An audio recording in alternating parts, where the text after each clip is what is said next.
Fácil la instrucción. Se levantan cuando yo doy dos aplausos se levantan y ustedes con el pie derecho dan 2 golpes al piso. ¿De acuerdo? Eran 2. Creo que hubo una tormenta, una lluvia, una precipitación de esto. Ok, nos sentamos. Eso va a ir cuadrando. ¿Ok? Luego de dar 2 aplausos, usted se levanta, da 2 golpes en el piso y grita. Dice con voz de, como cuando le decimos, usted no va. No, que voy con los amigos. No, usted no va. Nos dicen así, con verdad. Y eso es palabra. Decimos la prevención. ¿Sí? A ver, vamos a practicar eso. La prevención. Más. La prevención. Muy bien, entonces doy 2 aplausos, nos ponemos de pie, damos 2 golpes con el pie derecho y decimos la prevención. ¿De acuerdo?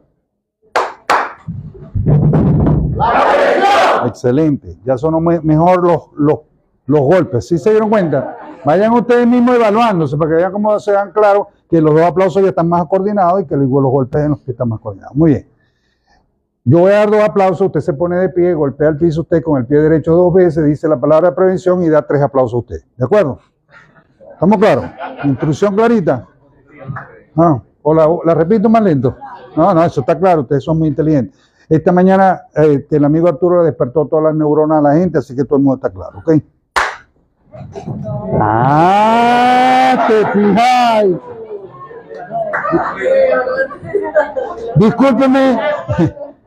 Disculpe, lamento haberme equivocado con la percepción que tenía. No estaba muy claro, así que, ok.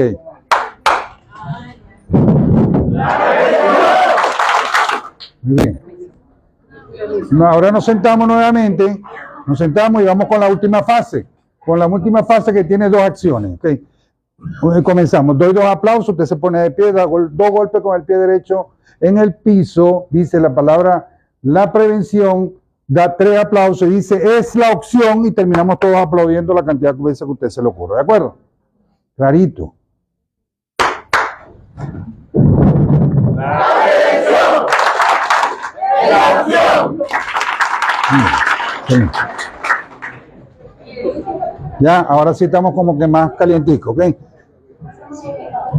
No vayan a poner a su familia a hacer estas cosas porque ellos se la mantienen muy pila, ¿no? Sí, entonces, bueno, vamos a comenzar con la presentación. Y la palabra dice que desastre, ¿no? Bueno, como decía el señor Pimentel, mi suegra más o menos se comporta de la misma manera, ¿sí?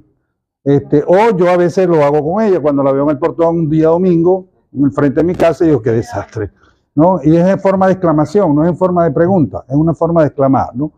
Y lo que traigo acá no es una clase magistral, ni mucho menos una catedrata, sino más bien una reflexión, ¿sí? Una reflexión. Pero me voy a permitir el abuso, Pimentel y Eloísa.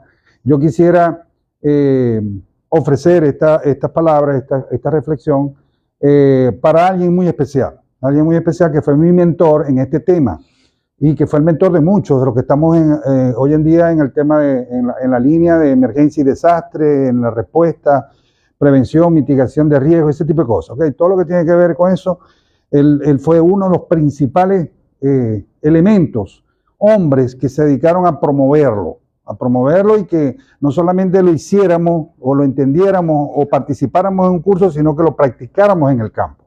Y estoy hablando de Jaguar Méndez, que lamentablemente hace algún tiempito ya se nos fue, pero seguramente está ya organizando el rollo allá arriba, porque él es organizador nato y una persona con capacidades increíbles para resolver muchos de los inconvenientes que se nos presentan en el campo cuando estamos sometidos a unos niveles de exigencia, de estrés, de cansancio, manejando un evento, ¿ok? Que puede ser muy pequeño, pero puede ser muy grande. Entonces, cuando entre más grande sea, más dificultoso es para nosotros, porque vamos a tener mayor recurso humano, por ejemplo, que manejar, que administrar, pero también vamos a tener mayores recursos y también vamos a tener mayor cantidad de gente que atender. Entonces, eso es un problema.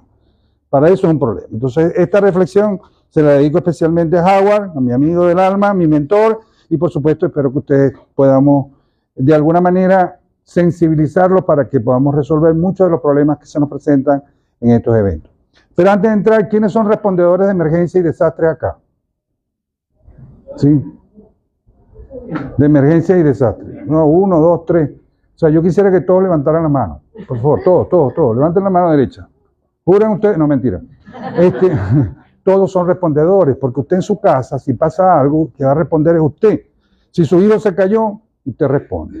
Usted es el que va a decidir para dónde lo va a llevar, qué va a hacer. ¿Sí me explico? Todos somos respondedores, claro. Cuando yo presento esto aquí, ustedes se están imaginando que estamos hablando de desastres y esas cosas. No, hay emergencias pequeñas, medianas, leves, graves, o sea, sí. Y algunas las manejamos nosotros. ¿Sí? Tú, en tu casa, tu mamá tiene una enfermedad o le dio una enfermedad súbita en ese momento, un ataque de asma, una crisis hipertensiva, la que decide eres tú.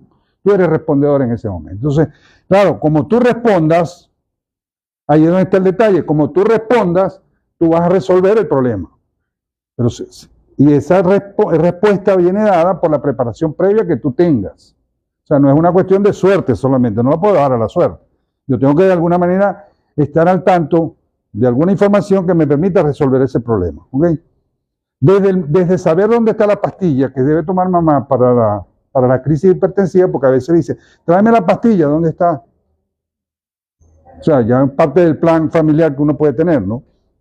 Etcétera, etcétera. Entonces, esta reflexión la vamos a hacer, bueno, porque nosotros vivimos en un planeta que se llama Tierra y que es muy dinámico, que constantemente nos está exigiendo una participación para lograr la defensa de sus características.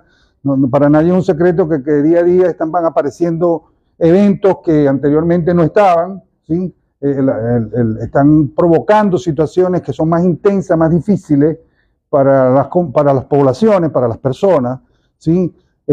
Hoy en día nosotros en Venezuela, por ejemplo, anteriormente recuerdo mucho a mi mamá y mi abuela que decía, vamos a entrar en época de lluvia, estamos en época de sequía, ya hoy en Venezuela eso no existe prácticamente. Aquí cae un palo de agua en cualquier momento, en cualquier época del año. ¿Sí? Se han transformado, se ha trastornado todos esos lapsos de tiempo con respecto a algunos eventos particulares. Entonces, no es de extrañar que, por ejemplo, en estos momentos hay una comunidad indígena de Machique comprometida por unas inundaciones. ¿Sí? Y ya el periodo, por ejemplo, de huracanes ya pasó, y de las tormentas que nos atormentan todos los años en la costa norte de Venezuela, que pasan por allí y hacen unos efectos de precipitaciones fuertes en varias regiones del país. Ya pasó y sin embargo sigue cayendo agua. Sigue cayendo agua. La semana pasada, el día miércoles, una población de aquí, de un sector de una parroquia de Maracaibo, la parroquia Coquibacoa, el sector de Menca de León, y se inundó. El agua le llegó a las casas más o menos como casi cerca de 1,5 metros, para no ser un poquito más exagerado. Entonces, bueno, en su dinamismo y la forma como nosotros hemos tratado a la Tierra, bueno, comienza a darnos una suerte de factura con efectos, con eventos que tradicionalmente siempre han estado, por ejemplo, un huracán o un tornado o qué sé yo, unas precipitaciones, pero que ahora se pareciera que fueran con mayor intensidad. Florida acaba de ser impactado por un huracán de categoría 4, ¿sí? Viento sostenido por encima de los 200 kilómetros por hora. Entonces ya la cosa como que se nos está complicando, pues. Entonces, y eso pasa a lo largo y ancho con diferentes tipos de fenómenos. Bueno, esta parte de abajo no la vamos a ver aquí en Maracaibo, una helada esa, una nieve difícilmente, pero se han visto casos, no sabemos. Pero sí podemos ver algunos eventos que van a ocurrir en Maracaibo, en el estado Zulia, en Venezuela, y hay algunas, de alguna manera, imágenes que nos dicen que eso es posible, porque ya pasó, hay antecedentes, y lo que tenemos que esperar es que ahora van a suceder otra vez, pero van a tener mayor intensidad, va a tener mayor impacto en la población. ¿Sí? Nosotros quisiéramos tener, como decía el conocido que decía, yo tengo un sueño. ¿Sí? Yo tengo un sueño de que la población esté bien preparada para cualquier tipo de evento, pero eso es una suerte de sueño, pero que para que se lleve realidad va a pasar mucho tiempo, porque somos muchos, porque somos pocos por un lado de los que queremos enseñarle y hay muchos que necesitan aprender, entonces ahí hay una suerte de cantidades, de tiempo y de personas que vamos a necesitar para resolver eso. Pero bueno, no nos rendimos, estamos trabajando en eso. ¿Okay? Entonces, van a haber diferentes tipos de eventos, unos más peligrosos que otros, ya lo sabemos, quizás Desde la primaria sabemos, hablamos de terremotos, hablamos de inundaciones, y ya sabemos que Venezuela tiene características donde se van a hacer presentes ese tipo de eventos. Venezuela, desde el punto de vista antecedente, es sísmico, ¿sí? Es y va a ser sísmico porque Venezuela está entre dos placas, las placas del Caribe y las placas de Sudamérica. Y Maracaibo no se aleja porque tenemos la falla de Ocancón, que la tenemos aquí al norte del estado Zulia. Entonces, en algún momento vamos a recibir, probablemente, ojalá que no, pero probablemente pudiéramos recibir el impacto de un movimiento sísmico. Bueno, lo hemos sentido a movimientos sísmicos en Colombia, más de 1000 kilómetros, lo hemos sentido aquí. Te puedes imaginar que el epicentro sea ahí en Zapara, en Iletoa, ¿sí me explico?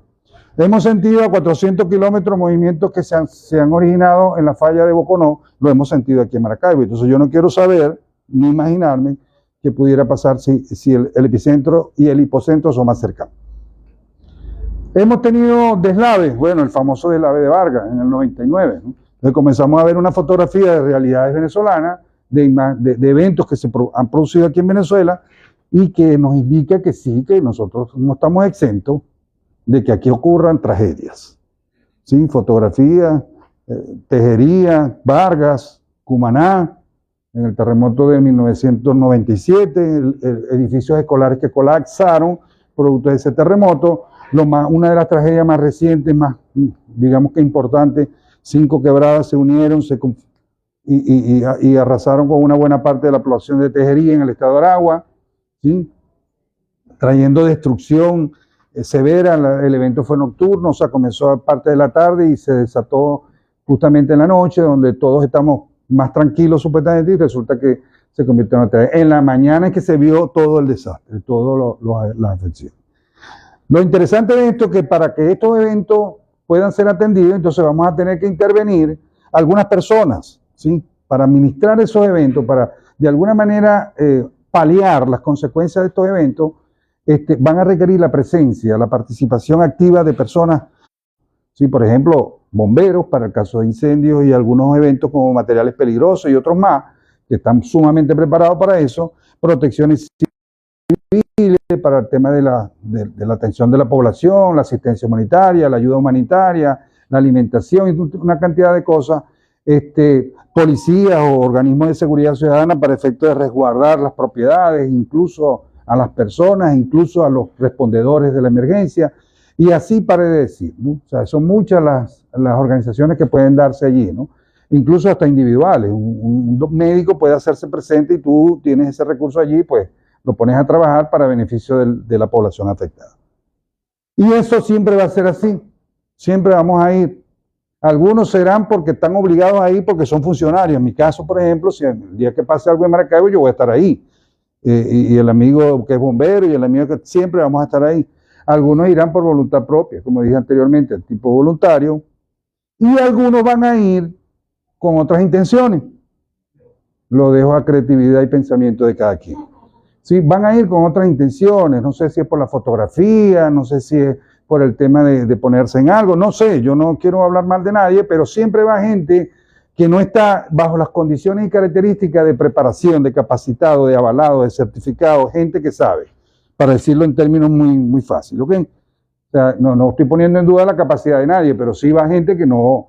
Entonces, eso es lo que nosotros llamamos los turistas del desastre, ¿sí? Lo llamamos turistas, porque van simplemente a turistear, y disculpen la frase.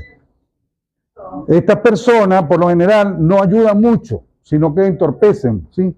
A veces tenemos que estar pendientes de sacarlos, no solo porque lo que están haciendo, sino porque además se involucran en un escenario altamente peligroso, altamente riesgoso, y ponen en peligro su vida. Y pueden poner incluso en peligro la vida de nosotros, ¿sí? Se puede imaginar que alguien llega y abre una válvula, que no todo el mundo sabe que no hay que abrirla, pero él, de curioso, llegó y la abrió, y hasta ahí llegamos todos, pues, por decir un comentario cualquiera. Entonces, vamos a tener gente así. Ahora, la pregunta es, si bien es cierto, y aquí sí voy a ahondar un poquito ya en el tema, si vamos profesionales, si vamos funcionarios, si vamos personas, realmente también sabemos trabajar coordinadamente, sabemos dar una respuesta efectiva en función de articularnos rápidamente en los primeros minutos, en las primeras horas, ¿sí? Porque yo entiendo que entre más tiempo pase, más tiempo tienes para organizarte, pero cuando la cosa es de primera, ahí, en los primeros segundos, en los primeros minutos, ahí la cosa se pone lenta. ¿Por qué? Porque bueno, llegan los bomberos, llega Protección Civil, y si no tenemos protocolos, procedimientos, y si no tenemos planes en conjunto, no va a ser tan fácil. Y de hecho la práctica lo ha demostrado. La práctica nos lo ha demostrado. ¿Sí? Por eso es que ahora nosotros intentamos mantener contacto con los diferentes órganos de seguridad ciudadana. Ven acá, ¿cómo trabajas tú? ¿Qué haces tú? Ya yo conozco, o muchos conocemos las funciones de cada organismo de seguridad, pero los procedimientos no los conocemos. A veces no son compatibles, por ejemplo, los sistemas de radiocomunicación. Entonces queremos hablar con un bombero y tenemos que estar haciendo señas o tenemos que llamar por teléfono, a veces la cobertura no está y hay una serie de complicaciones. Entonces, bueno, también nosotros, por ser profesionales, no hemos dejado de cometer errores. También hemos cometido errores. Errores que la mayoría de las veces no afectan o en otras oportunidades pudiera estar afectando a la población afectada porque se retrasa la respuesta. Hay personas que pudieran estar perdiendo la vida porque nosotros no hemos terminado de ponernos de acuerdo. ¿Sí me explico? Por la gravedad de la lesión que sufrió por el evento en que se involucró. Entonces, esto es una gran preocupación que, repito, desde Howard Méndez, quizás antes, pero para mí Howard fue una de las personas que más promovió. Adelante. Bienvenido. Los que llegan tarde pagan el café. Saludos. Pedimos disculpas. No se preocupen. Yo los vi salir que iban tarde, pero no importa. ¿De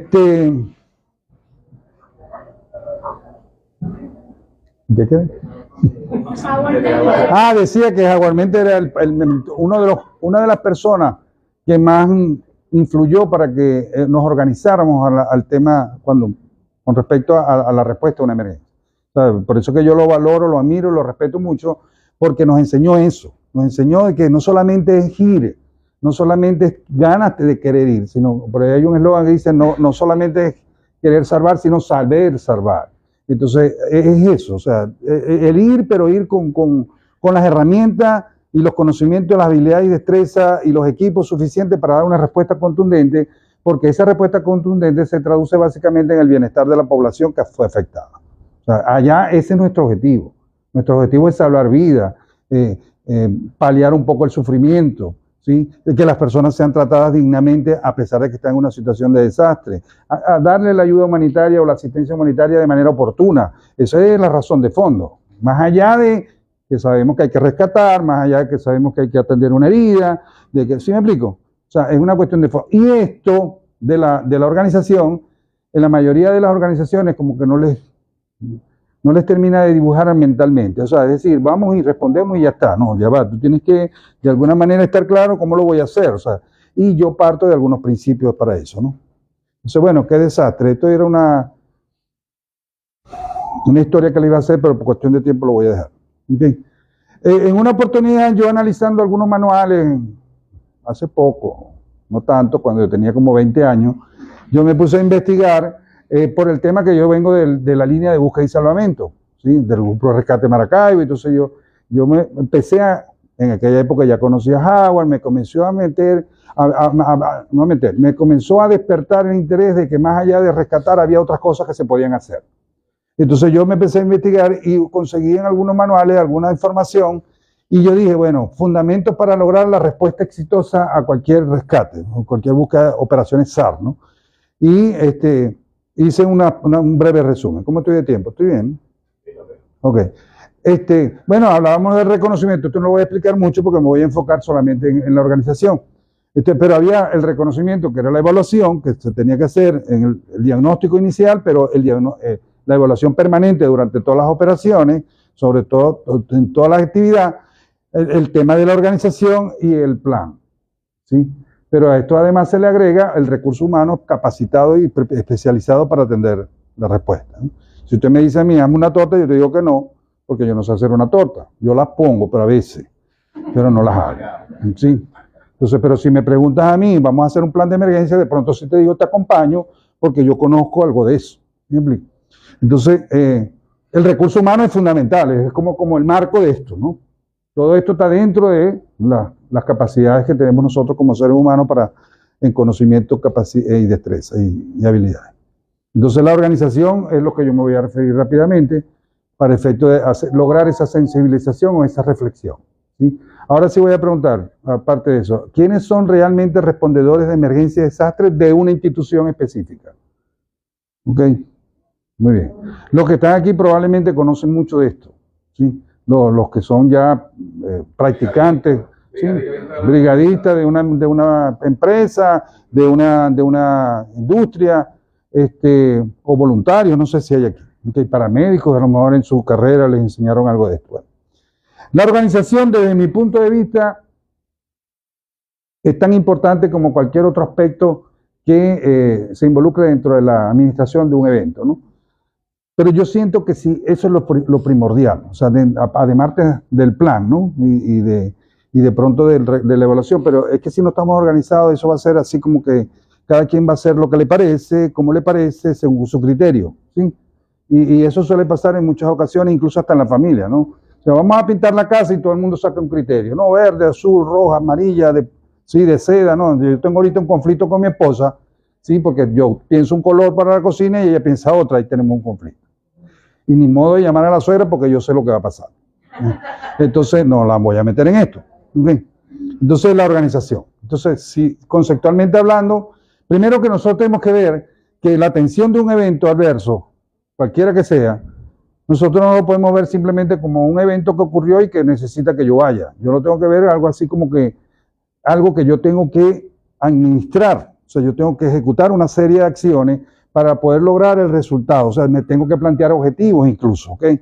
Entonces, si eso es así, nosotros entramos en el término de administración, y cuando hablamos del término de administración estamos hablando de dirección, de organización, de plan y control. ¿Sí me explico? Yo, a lo mejor aquí no hay contadores, administradores, pero esas son las 4 cosas más importantes de una administración correcta. Por eso es que cuando se refiere mucho a protección civil, nosotros hacemos 2 grandes actividades. Una tiene que ver con la gestión del riesgo de desastre, que es antes de que ocurra, y la otra tiene que ver con la gestión del desastre, es decir, cuando ocurre, ¿qué vamos a hacer? Sí, pero basado en esos 2 enfoques bien importantes, ¿no? La gestión antes, la gestión de desastre, de riesgo antes, y después vamos a atender el desastre si ocurre. Y nosotros tenemos que darle mucha fuerza a la gestión de riesgo, porque en función de eso nosotros vamos quizás a poder evitar que ocurra algo que nos haga participar. Una organización es una estructura ordenada donde coexiste la interacción de varias personas, ¿sí? Que a lo mejor ni se conocen. Algunos sí, los bomberos se conocen unos con otros, ¿sí? A veces habrá uno que es nuevo, que de pronto, ¿dónde apareció pero la mayoría se conocen. Los de protección civil nos conocemos, pero cuando estamos juntos, yo no conozco a buena parte de los bomberos. Entonces, hay una cosa, de diversos roles, con diversos roles, responsabilidades o cargos que buscan alcanzar objetivos o metas.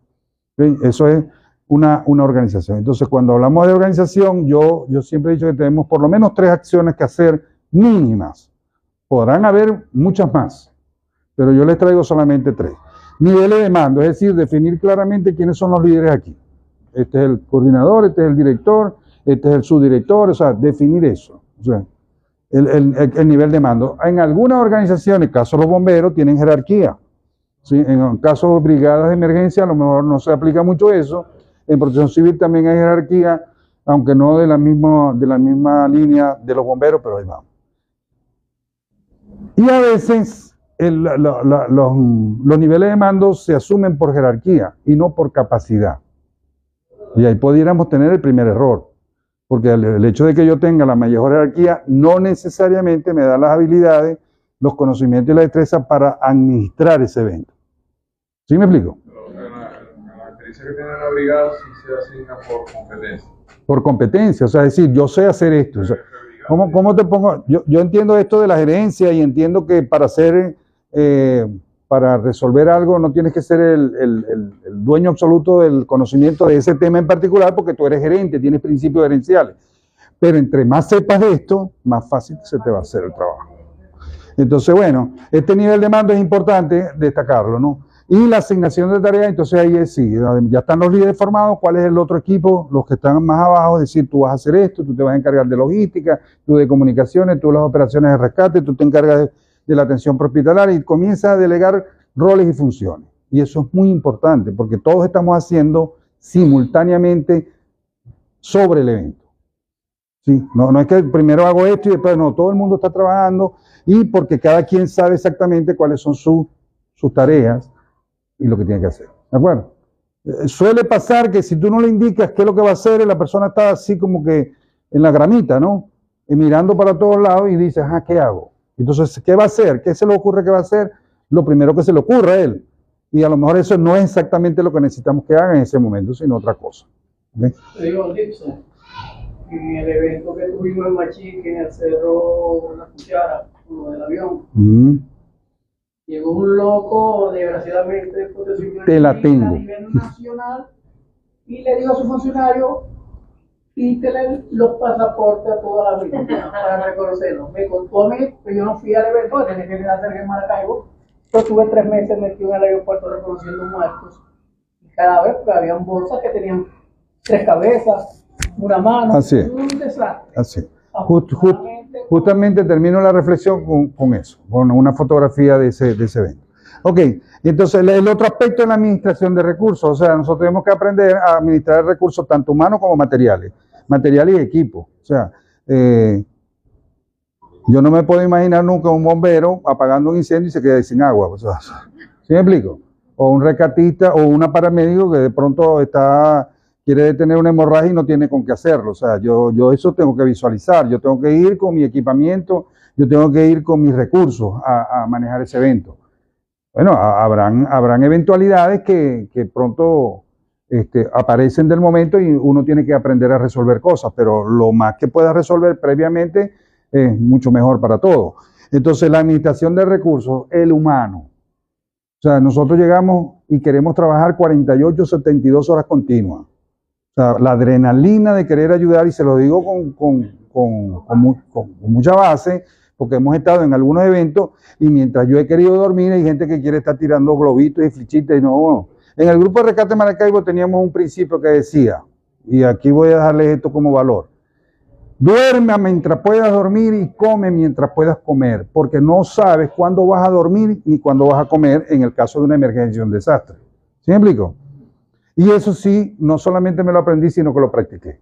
Toda mi vida. Terminé mi turno y yo iba a comer y a dormir. En algunas ocasiones uno tenía que elegir entre bañarse y comer, porque no había más tiempo. Era una o era la otra. No. Mucha gente se iba por comer, otras se iban por descansar, etcétera, etcétera. Pero bueno, ya eso son decisiones particulares. Ok, una organización básica estructurada, ¿sí? Que nos permita claramente a cualquier persona que la mire ver cuáles son los líderes y cuáles son los responsables de las diferentes tareas básicas. Por ejemplo, yo utilizo mucho, porque yo vengo del mundo de rescate. Bueno, yo decía, hay un jefe de operaciones, hay un jefe del grupo que va a trabajar abajo, que serían el personal de rescate, los operativos, pero va a haber gente que se va a encargar de los suministros, que va a estar pendiente del agua, del hielo, de la comida, ¿sí me explico? Una gente que va a estar encargada de las radiocomunicaciones y así sucesivamente. Una organización básica que no tiene que ser muy complicada. De hecho, no tiene que ser tan complicada porque nosotros vamos a interactuar como personas y como equipos de trabajo. Entonces tiene que ser entendible. Mecanismo de coordinación y toma de decisiones durante estos tipos de eventos es fundamental. Y esto es parte de los cursos que se pueden dictar desde comando y control de emergencia, como lo hacía Howard en la industria petrolera, hasta sistema de comando de incidente, que es lo que más normalmente hacemos las organizaciones de manejo de emergencia y desastre. Que existe un comando de operaciones de la emergencia o el de desastre, que estén ahí los líderes tomando las decisiones más acertadas para poder llevar consuelo, tranquilidad, respuesta a la población afectada.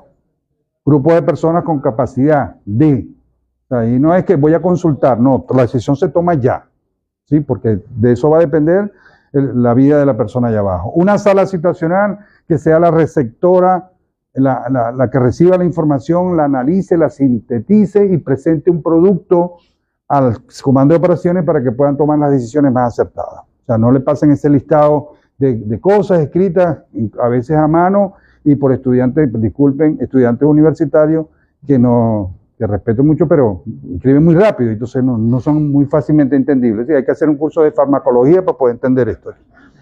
Sí, me pasa. Y no tengo nada que ver con la parte de los médicos.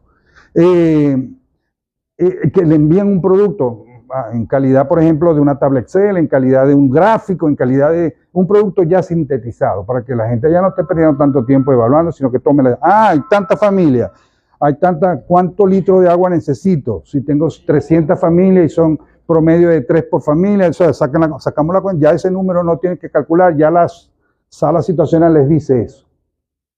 Lo que tienen que buscar es de dónde vamos a sacar el agua. La vas a buscar tú, la vas a buscar tú, resuélveme el problema del agua. Necesito 35.000 litros de agua en ese sector. ¿Sí me expliqué? Y en el caso del puesto de comando, que es lo que se hace en el sitio, sí, esto tiene que ver con la metodología que voy a explicar rapidito. Ya creo que me quedan 2 minutos. 1. Puesto de comando que se hace en el sitio. O sea, en el lugar donde ocurrió el evento, entonces ahí hay un grupo de trabajo también que distribuido con una estructura organizacional muy básica, ¿sí? Pero que está claramente definida los roles que van a ocupar cada quien. Y esto se llama sistema de comando de incidente.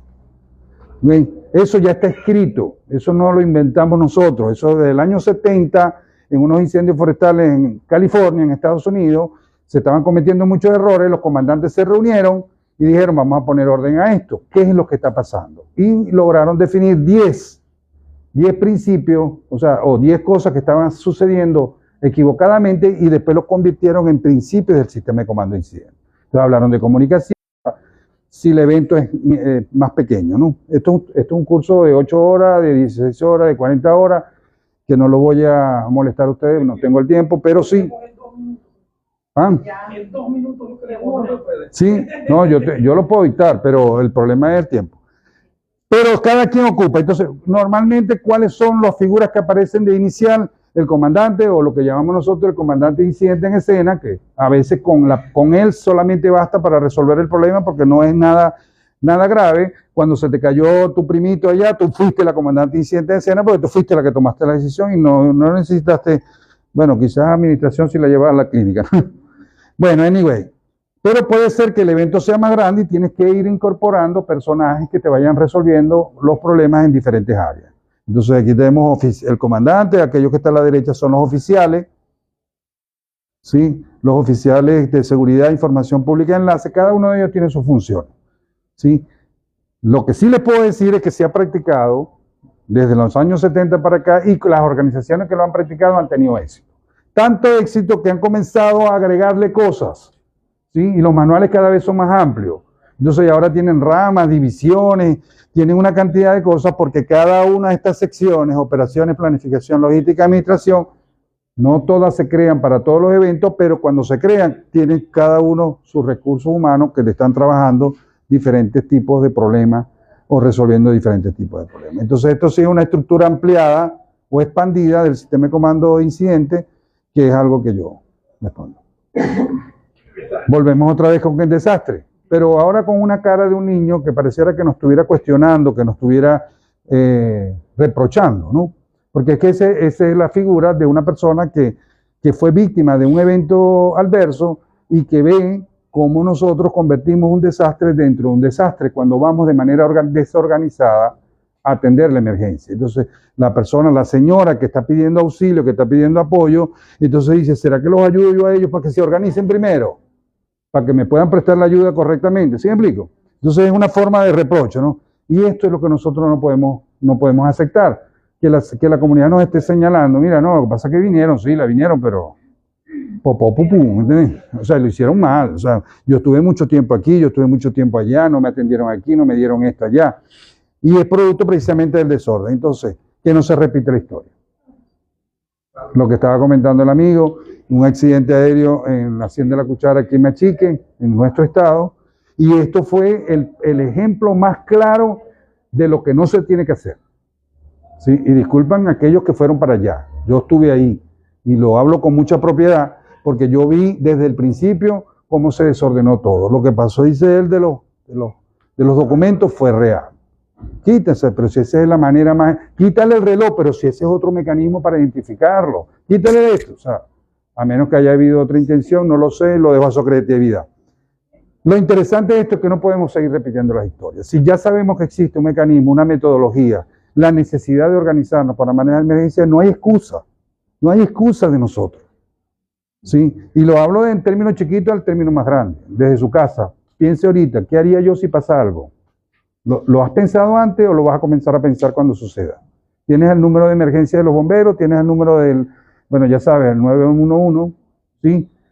Y si la ambulancia está disponible, te va a atender rápido. Y si no llega la ambulancia, ¿qué hago? O sea, ya tienes a un amigo, un tío, un abuelo que te va a... Es la reflexión que quiero llegar. Entonces, convirtamos ese enojo, esa frustración, ese reproche, convirtámoslo en una población feliz, e incluso resiliente, porque aprendió de su evento, ¿sí? Se fortaleció, y es una persona que, bueno, que nos va a dar las gracias, aunque nosotros no la estemos esperando, pero nos va a dar al menos una sonrisa de satisfacción, y eso para nosotros es pago y vuelto.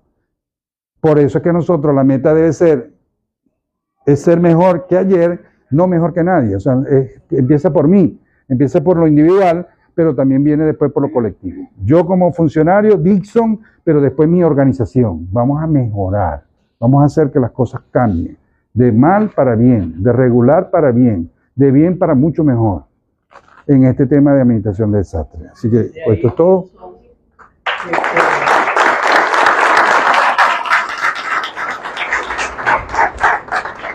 Quería comentar, de ahí salió que todos los bomberos que estaban en el sitio, los primeros que llegaron, no sé cómo supieron primero que Maracaibo fueron los de Santa Rita, claro, los demás que llegaron primero, los segundos respondedores fue Santa Rita, después llegó Maracaibo.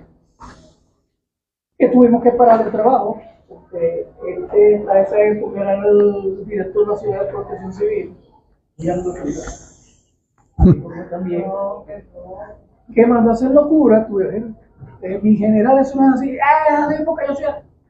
Tuvo que llegar un fiscal nacional con competencia en desastre aeronáutico para que entrara todo el mundo por el hilo. Perdimos mucho tiempo, como más de 3 horas, para empezar a reorganizar lo malo que se había hecho. Como dijo el ministro, esa es la idea. No es llegar por pantalla, es saber qué se va a hacer en el momento. O sea, el cuidado del cuidador. Si no sabes qué va a hacer, va a estar también involucrado en el desastre. Claro.